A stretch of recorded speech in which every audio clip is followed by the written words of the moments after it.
কিছুদিন আগে আমার মাথায় একটা কথা এলো, জীবনে কিছু না হতে পারলে পাগল হয়ে যাব।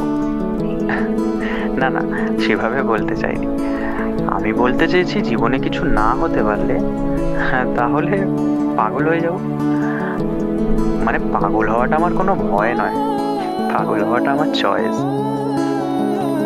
আমি তাদের মতন হতে চাই যারা বাঁচার জন্য নিজস্ব পৃথিবী গড়ে নিয়েছে। আমি তাদের মতন হতে চাই যারা সমাজকে বাকি মানুষদের থেকে আলাদাভাবে দেখতে শিখেছে। আমি তাদের মতন হতে চাই যারা বাইরের পৃথিবীর সমস্ত মায়া ত্যাগ করেছে। আমি তাদের মতন হতে চাই যাদেরকে বাকি মানুষরা পাগল বলেই সম্বোধন করে।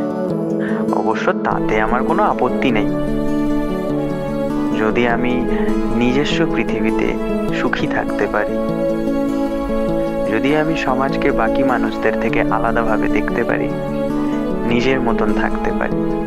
এতে যদি লোকে আমাকে পাগল বলেও ডাকে, তাতে আমার কোনো আপত্তি নেই।